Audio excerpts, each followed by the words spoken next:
एक बार फिर से स्वागत है बेटा आपका हमारे चैनल लेखांकन विद्यापीठ, एक ऐसा प्लेटफॉर्म जो आपको सारे सब्जेक्ट की videos, social science, math, science and English एक ही चैनल के थ्रू प्रोवाइड करवा रहा है। जैसे कि मैंने आपको पहले भी बताया है कि आज से पहले अगर आपको था साइंस का डर, तो आपको जाना है किधर बेटा? इधर।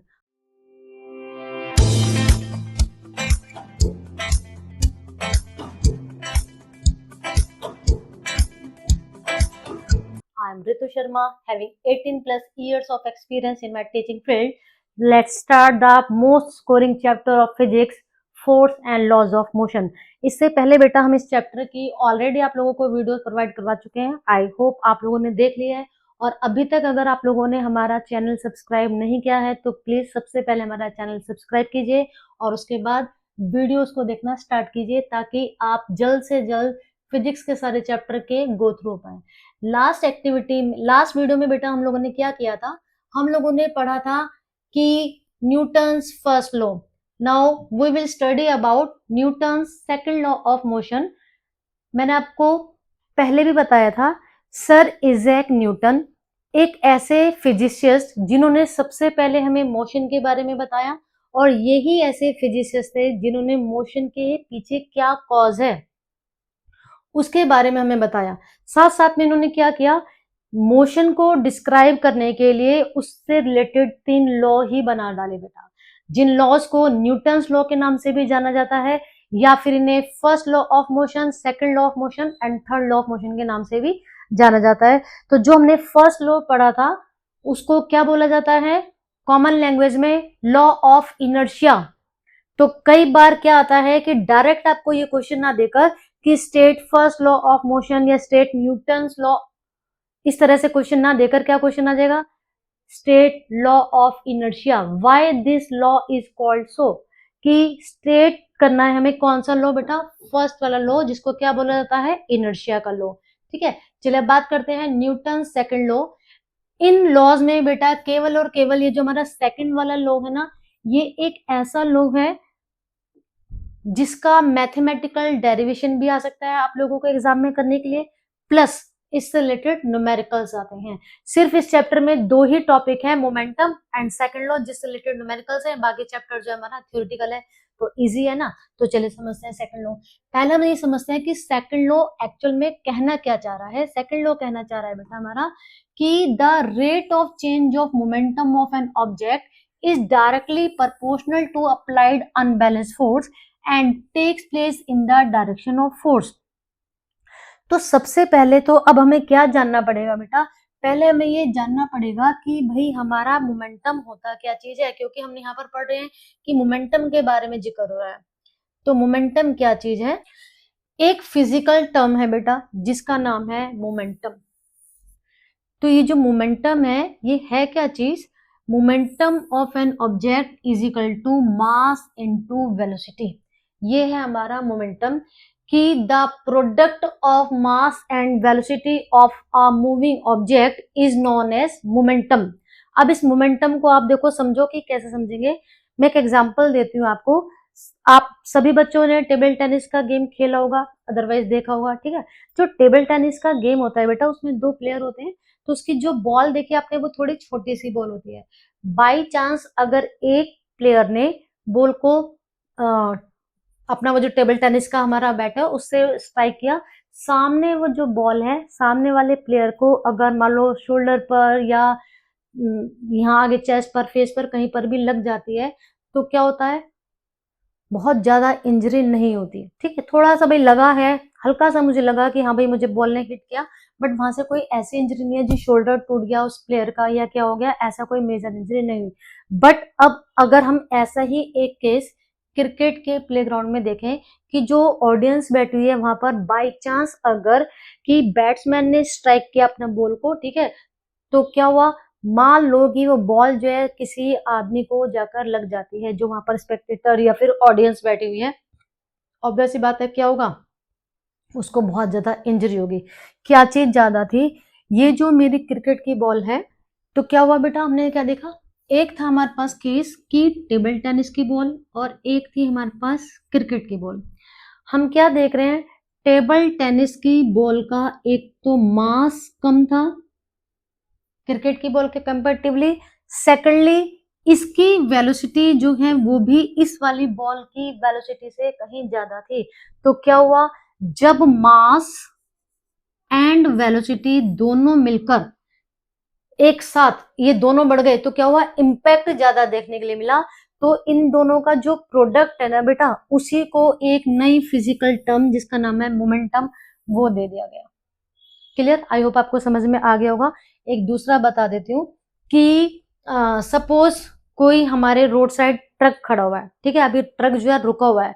अब ट्रक का जो मास है वो सपोज कर लेते हैं हम कि 200 केजी है, लगभग इतना तो होगा भाई, ट्रक भारी भरकम होता है ना।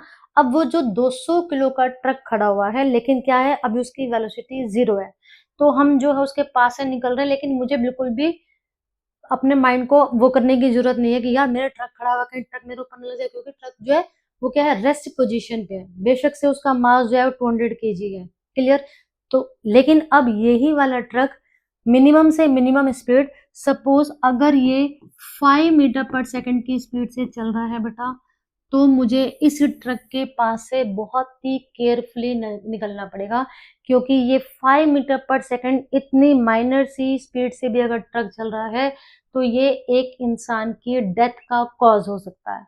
तो आई होप आपको समझ में आ रहा होगा कि एक ऐसी फिजिकल टर्म जो कि मास और वेलोसिटी के इम्पैक्ट को शो करती है, that is called momentum. Clear. अब ये जो मोमेंटम है ना बेटा हमारा, इस मोमेंटम को P से रिप्रेजेंट किया जाता है। अब देखो फिजिक्स में जितने भी लेटर्स आ रहे हैं आपको बहुत ही केयरफुली इनको लर्न करना है। स्मॉल p से इसको रिप्रेजेंट किया जाता है एंड इसका फॉर्मूला हो गया P is equal to m into v. अब अगर मैं इसकी ऐसे यूनिट की बात करती हूँ, बिकॉज m मास की ऐसे यूनिट होती है किलोग्राम और वेलोसिटी की ऐसे यूनिट होती है मीटर पर सेकेंड। तो this is the SI unit of momentum. इस फॉर्मूले के ऊपर बेस्ड न्यूमेरिकल्स आते हैं करने के लिए। 3 हमारे पास फिजिकल क्वांटिटीज हैं, उनमें से कोई 2 गिवन होंगी और एक हमें निकालनी होगी। क्लियर है जी। अब फोर्स एंड मोमेंटम में क्या रिलेशन है, सेकंड लॉ क्या कह रहा था हमारा कि the rate of change of momentum of an object is directly proportional to the applied unbalance force and takes place in the direction of force. तो चलिए समझते हैं जरा एक बार इसको डिटेल में कि when an unbalanced force acts on an object, it changes the object's velocity। ये हमने पहले भी पढ़ा था, जब अनबैलेंस फोर्स वाला टॉपिक हमने पढ़ा था कि जब कभी भी हमें किसी भी ऑब्जेक्ट की पोजीशन चेंज करनी है, ठीक है, या कोई ऑब्जेक्ट हमारा ऑलरेडी मोशन कर रहा है, उसकी हमें स्पीड या डायरेक्शन चेंज करनी है, तो हमें किस चीज की जरूरत पड़ती है बेटा, एक अनबैलेंस फोर्स की, which means it's momentum changes. अब ऑब्वियस ही बात है कि भाई फोर्स लगा तो वेलोसिटी चेंज हुई, वेलोसिटी चेंज हुई तो वहां पर क्या हो गया, एक्सीलरेशन चेंज हो गया। ठीक है, और हमने क्या पढ़ा कि जो मोमेंटम है वो किस पे डिपेंड कर रहा है, P is equal to m into v. तो अगर V अफेक्टेड होगा, ऑब्वियस ही बात है हमारा मोमेंटम भी अफेक्टेड होगा। क्लियर है बेटा। The larger the force the faster the moment changes. जितना ज्यादा फोर्स लगाया जाएगा उतना ही तेजी से मोमेंटम जो है वो किसी भी ऑब्जेक्ट का चेंज हो जाएगा। एक बार मैं आपको यहाँ पर समझा देती हूँ। सपोज मेरे पास ये कोई ऑब्जेक्ट था बेटा, ठीक है, जो स्टार्टिंग में u इनिशियल वेलोसिटी से ट्रेवल कर रहा है। क्लियर। इसका मास हम लोग सपोज कर लेते हैं कि m है। इस वाले केस में इसका मोमेंटम क्या हुआ बेटा, initial momentum suppose p1 is equal to m into u. Clear, क्योंकि मास इंटू वेलोसिटी होता है, तो अब इसकी वेलोसिटी कितनी है, u। अब अगर इसके ऊपर F फोर्स अप्लाई कर दिया जाए तो इस F फोर्स की वजह से इसकी वेलोसिटी बेटा कितनी हो गई है, चेंज होकर सपोज ये हो गई हमारी v।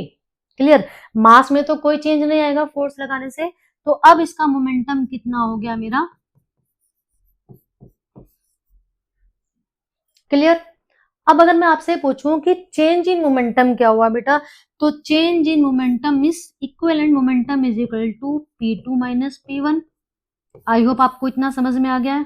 बिल्कुल ही सिंपल मैथमेटिक्स है कि मोमेंटम था हमारा स्टार्टिंग में इनिशियल कंडीशन में m इंटू यू, फाइनल जब उसकी वेलोसिटी v हो गई है तो उसका मोमेंटम कितना हो गया m इंटू वी।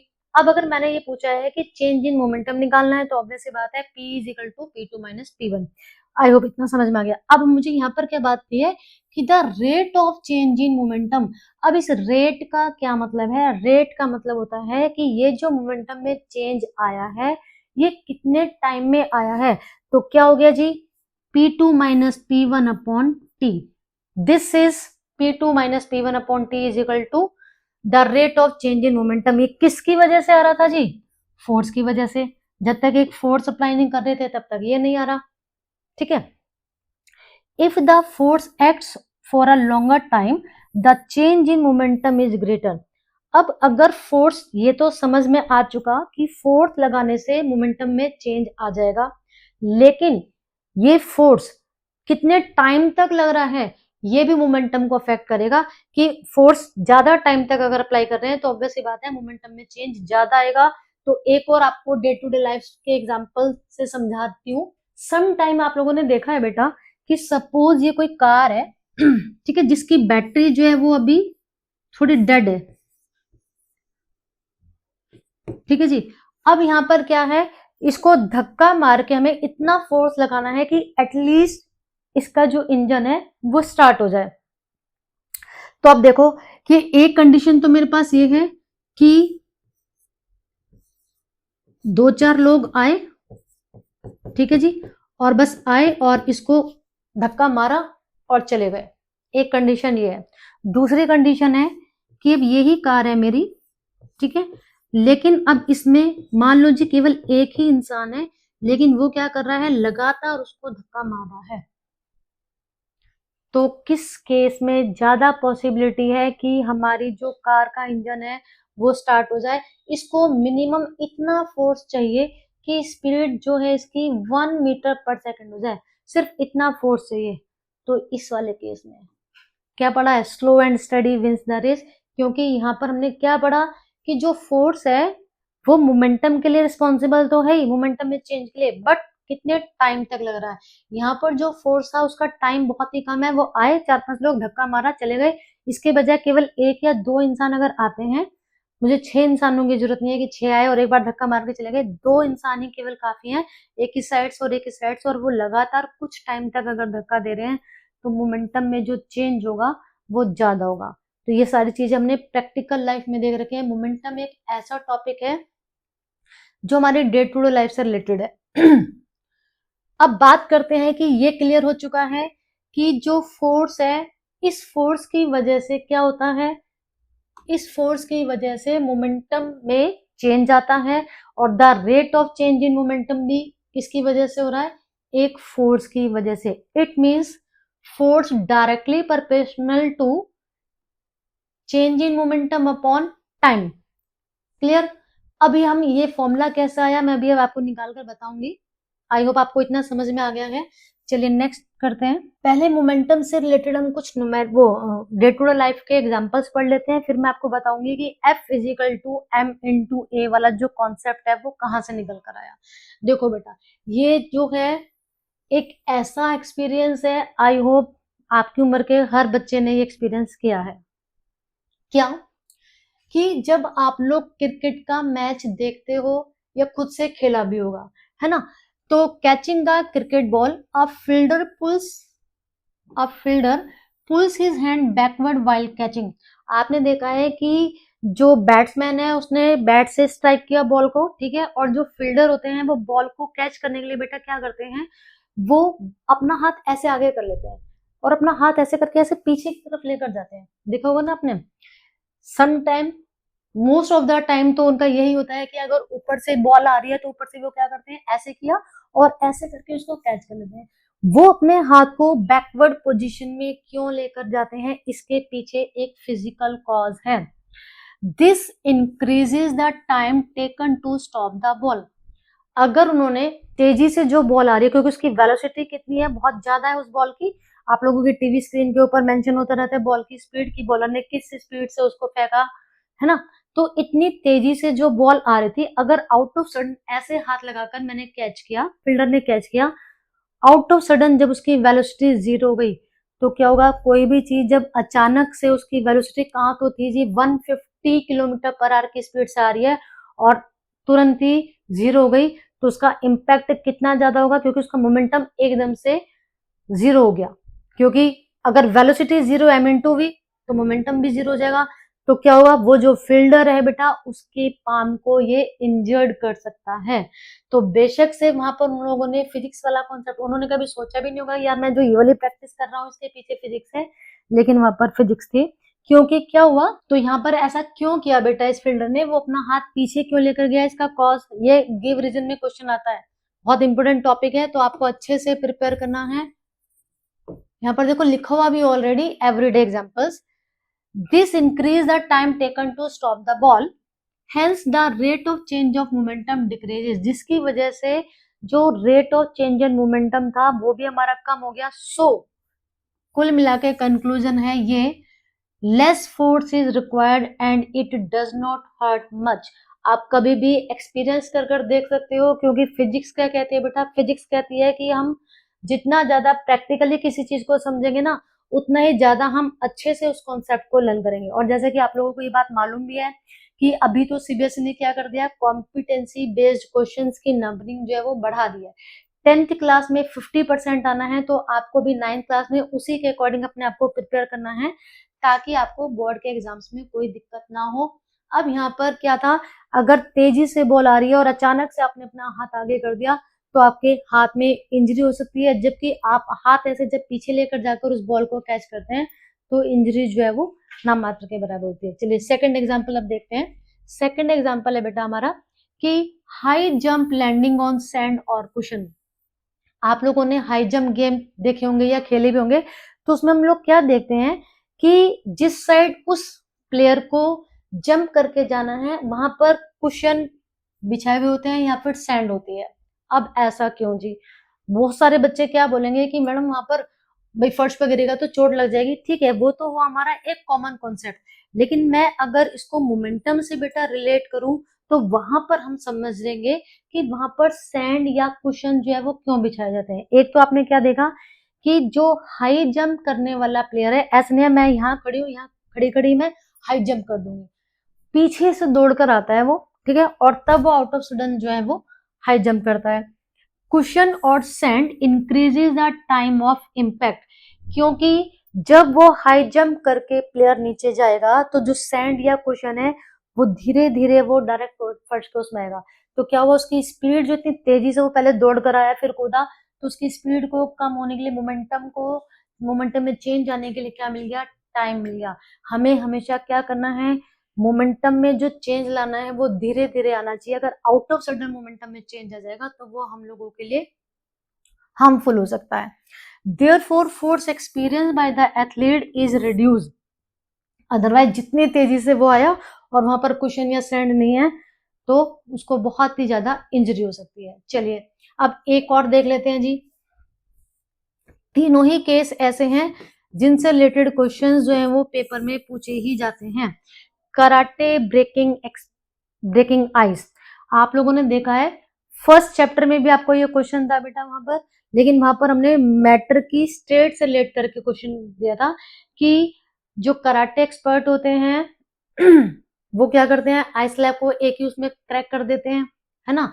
हम ऐसा नहीं कर पा रहे। अब यहाँ पर बात आई कि the impact is very sudden, वहां पर वो ऐसा नहीं करते कि धीरे धीरे कर रहे हैं, वो अचानक से एक ही बार में लाते हैं और एक ही बार में आइस की जो स्लैब होती है उसको तोड़ देते हैं। जो चीजें हम यहाँ पर नहीं करवा रहे थे, यहाँ पर हम क्या नहीं करवा रहे थे कि वेलोसिटी को एकदम से अगर जीरो कर दिया जाए तो उसका इम्पैक्ट बहुत ही ज्यादा आता है। यहाँ पर हमने वही किया कि जो कराटे एक्सपर्ट होता है वो इतना तेजी से अपना हाथ लाकर फर्स्ट अटेम्प्ट में ही उस आइस स्लैब को ब्रेक कर देता है। क्यों, क्योंकि rate of change of momentum is very high, hence a large force is applied. तो यही बात बार बार हम कह रहे हैं कि अगर हमें ज्यादा इम्पैक्ट देखना है कि ज्यादा फोर्स लगे, तो मैं मोमेंटम को एकदम से क्या कर दे, the rate of change of momentum की स्पीड को एकदम कम कर दे, जैसे कि कराटे एक्सपर्ट में। बाकी सब जगह हमने क्या किया, उसका इम्पैक्ट हम कम करना चाह रहे थे, जिसकी वजह से फील्डर जो है बॉल को कैच करने के लिए हाथ पीछे लेके गया, या जो लॉन्ग जंप वाला केस हमने पढ़ा है वहां पर सैंड या कुशन बिछा दिए जाते हैं। अब न्यूटन का सेकंड लॉ जो है, सेकंड लॉ यहाँ पर क्या है कि the force applied to the ball is equal to the equal the ball time the acceleration. Means किसके इक्वल है, जो फोर्स लग रहा है वो बॉल के मास और बॉल के एक्सीलरेशन के ऊपर प्लस कितना टाइम लगा।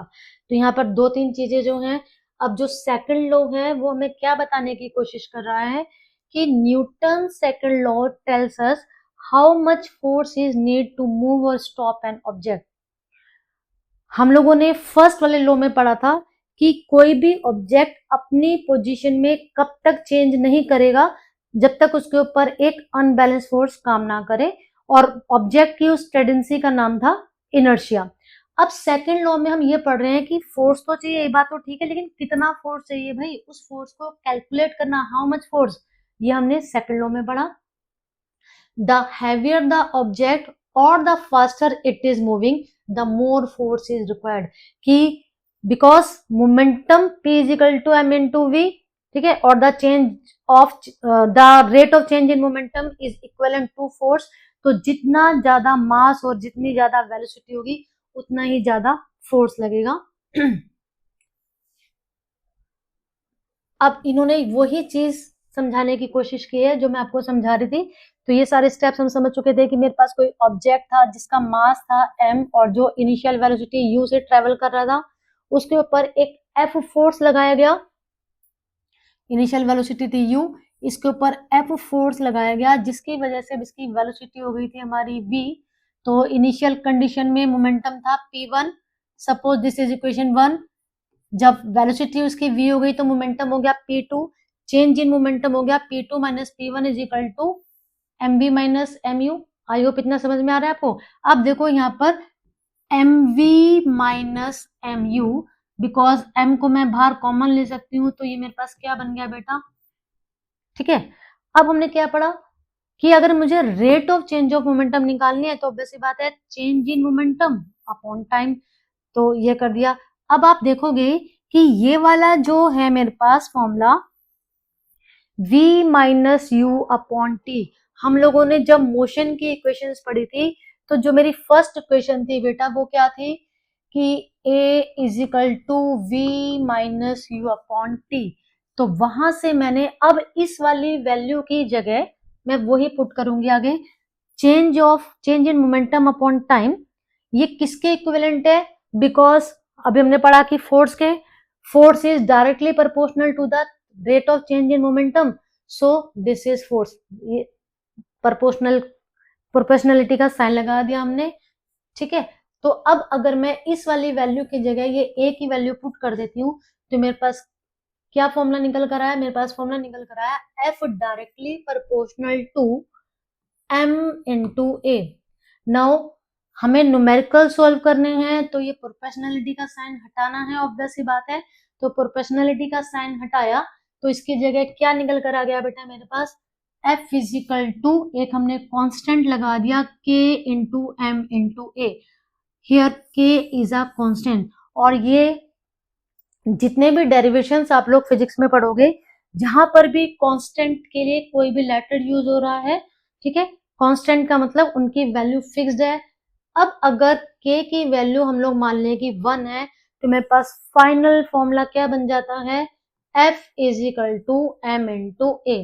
This is the mathematical derivation of second law of motion. अब इसी फॉर्मूले के ऊपर बेस्ड आएंगे बेटा आपको न्यूमेरिकल्स करने के लिए। ऑब्वियस सी बात है डायरेक्टली तो आपको नहीं आएगा क्वेश्चन, तो डायरेक्टली ए ना देकर आपको final velocity, initial velocity, time given होगा, वहां से आपको पहले ए की वैल्यू निकालनी है और उसके बाद आपको फोर्स निकालना है। अब बात करते हैं कि इस फोर्स की ऐसा यूनिट क्या होगी। पहले तो फॉर्मूले के हिसाब से देख लेते हैं। फॉर्मूला है मेरा F is equal to m into a। The SI unit of mass is kilogram, the SI unit of acceleration is metre per second square, तो the SI unit of force will be kilogram metre per second square, ठीक है। या फिर क्योंकि इसको सबसे पहले sir Isaac Newton ने डिस्क्राइब किया था, तो उन्हीं को ऑनर देने के लिए इस फोर्स की यूनिट को न्यूटन नाम दे दिया गया। The unit is called Newton and it is represented by the letter N. Capital N से इसको रिप्रेजेंट करते हैं। अब देखो यहाँ पर आपको समझाने के लिए कुछ न्यूमेरिकल्स दे रखे हैं बेटा, क्योंकि हम जब तक न्यूमेरिकल्स की प्रैक्टिस नहीं करेंगे ना तब तक हमें नहीं आएगा। A constant force acts on an object of mass 5 kg for a duration of 2 second. मेरे पास कोई ऑब्जेक्ट है जिसका मास है 5 kg, इसके ऊपर 2 सेकेंड तक कोई फोर्स जो है वो काम कर रहा है। It increases the object's velocity from 3 metre per second to 7 metre per second. Means वो जो ऑब्जेक्ट है वो ट्रेवलिंग कर रहा था, उसकी इनिशियल वेलोसिटी दे रखी है हमें 3 metre per second. Force apply करने से उसकी वेलोसिटी जो है वो चेंज होकर हो जाती है 7 मीटर पर सेकेंड। हमें क्या निकालना है? Find the magnitude of applied force, कि जो फोर्स लगा जिसकी वजह से वेलोसिटी चेंज हुई है वो फोर्स कितना था, plus now if the force was applied for a duration of 5 second. अब हमें एक सेकेंड कंडीशन दे दी है कि पहले फोर्स 2 सेकेंड तक लग रहा था, अब अगर फोर्स 5 सेकेंड तक लग रहा है तो बताओ जी अब फाइनल वेलोसिटी क्या होगी। तो ये दो अलग अलग केस हैं। जब कभी भी कोई ऐसा क्वेश्चन आता है तो बेटा हमको सेपरेट सेपरेट इसको सॉल्व करना है। तो पहले फर्स्ट केस के लिए, जैसे कि I have already told you, physics के न्यूमेरिकल्स को सॉल्व करने के लिए the first step is to write given. Question में क्या क्या चीजें गिवन है। According to the question mass is 5 kg, initial velocity that is u is 3 metre per second, final velocity and time is 2 second. हम लोगों को क्या पूछा है? f, और हमने क्या फॉर्मूला पढ़ा है? f is equal to m into a. तो ऑब्वियस ही बात है बेटा इस a को कैलकुलेट करना पड़ेगा। मुझे क्वेश्चन में a नहीं दे रखा है। a कैलकुलेट करने के लिए मैंने a is equal to v minus u upon t, because v is 7। Simple सा क्वेश्चन है। 7 माइनस 3 इजिकल टू 4, तो इसको मैंने सोल्व कर दिया। This is 2 metre per second square. Clear? मेरे पास a की वैल्यू आ गई। अब सिंपली मैं ये वाला फॉर्मूला लगाऊंगी सेकंड लॉ वाला, और यहाँ से मैं f की वैल्यू जो है वो कैलकुलेट कर लूंगी। देखो, देख सकते हो। ठीक है बेटा, तो अब मेरे पास f है, f is equal to m into a. m दे रखा था हमें, हमने निकाल लिया f। अब बात करते हैं इसके सेकंड केस की। अब सेकंड केस है मेरा, वहां पर दिया था, चाहो तो आप यहाँ पर मेंशन कर लो सेकंड केस, आप लोगों को इजी रहेगा। If the same force act for 5 second, force को चेंज नहीं किया, सिर्फ टाइम ड्यूरेशन चेंज कर दी है। अब हमारे से फाइनल वेलोसिटी पूछी है। तो बेटा इनिशियल वेलोसिटी थी हमारी 3 मीटर पर सेकेंड। अब इसके ऊपर मैंने कितना फोर्स लगाया? 10 न्यूटन का फोर्स लगाया 5 सेकेंड तक। पूछा है कि अब इसकी फाइनल वेलोसिटी क्या हो जाएगी। तो v is equal to u plus 80, 13 metre per second square. इस वाली फर्स्ट वाली क्वेश्चन मैंने जो है वो यहाँ पर लगा दी थी। क्लियर? तो ये हो गया मेरा क्वेश्चन। चलिए अब सेकंड क्वेश्चन देख लेते हैं। जो ये सेकंड क्वेश्चन है ना बेटा, ये मोस्टली एग्जाम्स में पूछा जाता रहा है। आ मोटर कार, ये एनसीईआरटी का ही क्वेश्चन है। A motor car is moving with the velocity of 108 kilometre per hour and it takes 4 second to stop after the brakes are applied. कोई मोटर कार चल रही थी जिसकी वेलोसिटी दे रखी है इनिशियल 108 किलोमीटर पर आवर। क्या करना पड़ेगा? मीटर पर सेकंड में चेंज करना है। ये रूल हम लोगों ने ऑलरेडी फिजिक्स के फर्स्ट चैप्टर में पढ़ लिया था। ब्रेक्स अप्लाई कर दिए हैं, 4 सेकंड के बाद ये रुक जाती है। रुक गई मीन्स फाइनल वेलोसिटी हो गई हमारी 0। ठीक है, टाइम दे रखा है 4 सेकंड। फोर्स निकालने के लिए हमारे से बोला है कि calculate the force exerted by the breaks on the motor car. फिर आगे क्या पूछा है? If its mass along with the passenger is 1000 kg। इस मोटर कार इंक्लूडिंग इसके अंदर जो पैसेंजर्स बैठे हुए हैं मिलाकर मास है 1000 kg। तो फोर्स पूछा हुआ है, तो पहले हमें फोर्स का फॉर्मूला होता है F is equal to m into a निकालना है। ए डायरेक्टली गिवन नहीं है, तो वही मोशन की फर्स्ट वाली इक्वेशन से हम लोग पहले क्या निकालेंगे? ए की वैल्यू। यहाँ पर देखो, पहले हमें 108 था, 30 मीटर पर सेकंड बेटा कैसे आया?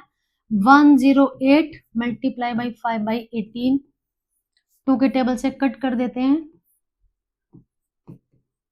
ठीक है, तो अब ये निकल जाएगा आपका 270/9, तो 9 3 जा 27 0, this is 30 metre per second. तो ये वाला कॉन्सेप्ट ऑलरेडी हम मोशन वाले कॉन्सेप्ट में पढ़कर आ चुके हैं। अब मेरे पास ए की वैल्यू मुझे निकालनी है। ए होता है v minus u upon t, because motor car जो आगे जाकर रुक गई थी तो v मेरी 0 है, तो v minus u upon t, तो मेरे पास a की वैल्यू आ जाती है -7.5। ये बहुत ही कॉमन सेंस की बात है कि जब स्पीड लास्ट में कम हो जाए या बिल्कुल ही 0 हो जाए तो a मेरा हमेशा नेगेटिव आना चाहिए। अब मुझे निकालना है f, m की वैल्यू मुझे क्वेश्चन में दे रखी है, a अभी मैंने कैलकुलेट कर लिया है, तो -7500 न्यूटन। आई होप आपको समझ में आ गया बेटा। अगर किसी भी बच्चे को कोई भी डाउट है तो आप लोग कमेंट सेक्शन में हमारे से पूछ सकते हैं। चलिए, अब इस चैप्टर का आ गया बहुत ही ज्यादा इजी और इंटरेस्टिंग वाला लॉ, जो कि सभी बच्चों को बहुत ही ज्यादा पसंद आता है, क्योंकि डे टू डे लाइफ में हम इसी को अप्लाई करते हैं हजारों जगह पर। Newton's third law of motion. ये लॉ क्या कहता है? For every action there is an equal and opposite reaction.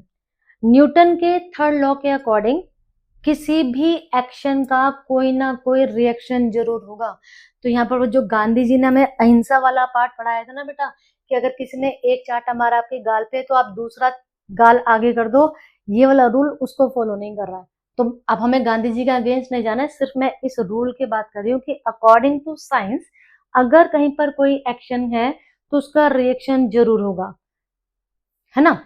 तो चलो समझ लेते हैं कुछ एग्जाम्पल लेकर। When an object applies a force on another, the second object simultaneously applies a force of the same magnitude but in opposite direction on the first object. ये वाला law क्या कह रहा है कि अगर एक ऑब्जेक्ट ने दूसरे ऑब्जेक्ट के ऊपर फोर्स लगाया, तो जो दूसरा वाला ऑब्जेक्ट है चुप नहीं बैठेगा, ये क्या कर रहा है, ये वाला ऑब्जेक्ट उतना ही फोर्स तुरंत ही इस वाले ऑब्जेक्ट के ऊपर लगा रहा है। क्या होगा, इस वाले फोर्स की मैग्नीट्यूड सेम होगी जितना इसने लगाया था, बट क्या होगा, डायरेक्शन अपोजिट होगी। इसने फोर्स लगाया इस तरफ, इसने फोर्स लगाया इस तरफ, ठीक है। This is the third law of motion. These two forces are equal in size. ये दोनों फोर्स जो है वो इक्वल है। इनकी क्या वो है कंडीशन, डायरेक्शन हमेशा अपोजिट होनी चाहिए, and act on different object. एक ही ऑब्जेक्ट पर दोनों काम नहीं कर सकते। इस वाले ऑब्जेक्ट ने इसके ऊपर फोर्स लगाया था, इस वाले ऑब्जेक्ट ने इसके ऊपर फोर्स लगाया, तो है ना दोनों ऑब्जेक्ट अलग अलग। चलिए, they always occur as a pair, क्योंकि यहाँ पर हमेशा पेयर में ही काम कर रहे हैं, इसीलिए एक फोर्स को एक्शन, दूसरे वाले को रिएक्शन भी बोल देते हैं। कभी भी अकेले काम नहीं करेगा जी, ठीक है। तो अच्छे से और समझ लेते हैं इसको। ये है की पॉइंट, कुछ समझने वाली बातें। Action and reaction forces never act on the same object. ये कंडीशन है, अगर कहीं पर आपको ऐसा दिखाया जा रहा है कि जी एक ऑब्जेक्ट है, ये इसके ऊपर इधर से भी फोर्स लग रहा है, इधर से भी फोर्स लग रहा है, तो ये हमारा न्यूटन का थर्ड लॉ नहीं है। Otherwise they would cancel out. अगर मान लो जी इधर से भी 5 न्यूटन का फोर्स लगा, इधर से भी 5 न्यूटन का फोर्स लगा, तो रिजल्टेंट फोर्स 0 हो गया। दे एक्ट सिमिल्टेनियसली, तुरंत ही, ऐसा नहीं है कि 1 घंटे बाद याद आए जी 1 घंटे बाद जा रहे हैं बदला लेने के लिए, नहीं, तुरंत, बट ऑन डिफरेंट ऑब्जेक्ट्स।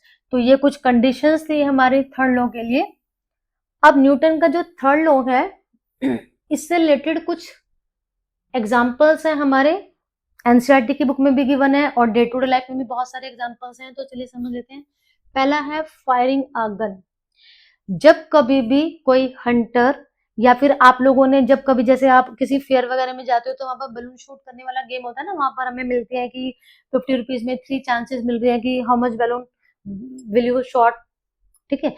तो इस तरीके के जब कभी भी गन चलाई जाती है तो क्या करते हैं कि when a gun is fired, जिस समय, अभी हम यहाँ पर एक्चुअल वाले गन की बात कर रहे हैं, जब एक गन चलाई जाती है तो जैसे ही उसका ट्रिगर दबाया जाता है, the gun exerts a forward force on the bullet. तो जो उसका ट्रिगर है, इस जैसे हमने उसको पुश किया, क्या किया, इस गन ने बुलेट, बंदूक की गोली के ऊपर फोर्स लगाया, making it move with high speed, जिसकी वजह से क्या हुआ, जो बंदूक की गोली है वो तेजी से निकल कर गई। अब अभी तो हमने पढ़ा था कि every action has a reaction, तो क्या कर रही है जी वो बंदूक की गोली, the bullet exerts an equal and opposite backward force, बंदूक की गोली ने भी सेम अमाउंट का फोर्स लगाया लेकिन बैकवर्ड डायरेक्शन में on the gun, this is called recoil. तो क्या होता है, बंदूक थोड़ी सी पीछे झटका लग जाता है। अब ये क्वेश्चन आता है जी पेपर में कि जो गन है वो तेजी से निकलकर, वो सॉरी जो बुलेट है वो तेजी से निकल कर गई, हम यहाँ पर पढ़ रहे हैं कि जो बुलेट है उसने भी सेम फोर्स लगाया, लेकिन जो गन है वो तो इतनी तेजी से पीछे नहीं चली गई। हाँ, झटका जरूर लगता है जो कि उस गन को ऑपरेट कर रहा है, लेकिन जितनी तेजी से बंदूक की गोली निकल कर गई थी, बंदूक तो इतनी तेजी से पीछे की तरफ नहीं गई। इसका रीजन, क्योंकि the bullet has a very small mass. हमने क्या फॉर्मूला पढ़ा है, F is equal to m into a. तो जो फोर्स है वो मास के ऊपर भी तो बेटा डिपेंड कर रहा है, बुलेट का मास कितना है, बहुत ही छोटा, तो इसलिए इसने so the same force gives it a large acceleration, gun का मास कितना है, ज्यादा है, जिसकी वजह से क्या होगा, जो बुलेट ने उसके ऊपर वो लगाया था फोर्स, उसका इम्पैक्ट हमें थोड़ा सा कम देखने के लिए मिला, तो सिर्फ एक झटका सा लगा, जबकि जो बुलेट है वो काफी दूर निकल कर जाती है। That's why the bullet shoots out a high speed while the gun only recoils a little. तो ये क्वेश्चन जो है हमें फिजिक्स के पॉइंट ऑफ व्यू से समझने हैं, ठीक है, और उसी के अकॉर्डिंग आपको इसका आंसर देना है। चलिए नेक्स्ट, एक और एग्जांपल है बेटा हमारा एनसीईआरटी की बुक में given, jumping from a boat. I hope आप सभी ने ये वाला एक्सपीरियंस अपनी लाइफ में कभी ना कभी किया होगा कि जब नाव के ऊपर बैठते हैं, बोटिंग सबने की होगी ना, तो जब बोट में आप बैठते हो, जैसे आप अपना एक पैर रखते हो तो आपने देखा कि वो थोड़ा सा पीछे की तरफ चली जाती है। When a sailor jumps forward from a boat, the sailor pushes the boat backward। यहाँ पर देख रहे हो कि ये जो आदमी है ये क्या कर रहा है, नाव से कूद रहा है, तो जैसे ही इसने अपना पैर पीछे की तरफ बढ़ाया, इसने क्या किया, इस वाले पैर से बोट को पीछे की तरफ पुश किया। The boat exerts an equal and opposite force on the sailor helping him move forward. अब क्या करेगी, जब इसने इसके ऊपर फोर्स लगाया है तो बोट भी तो इसके ऊपर फोर्स लगाएगी। अभी हमने यही पढ़ा, every action has a opposite reaction, तो जो बोट ने उसके ऊपर फोर्स लगाया ये इसको क्या हेल्प कर रहा है, आगे की तरफ मूव करने में। Since the boat usually has less mass compare to the ground, it moves backward noticeably. हम क्या देखते हैं, क्योंकि बोट का मास अब ग्राउंड के कंपेरेटिवली काफी ज्यादा कम है, तो हमें बोट हल्की सी पीछे जाती हुई नजर आती है। ठीक है बेटा, तो ये था हमारा थर्ड लॉ ऑफ मोशन।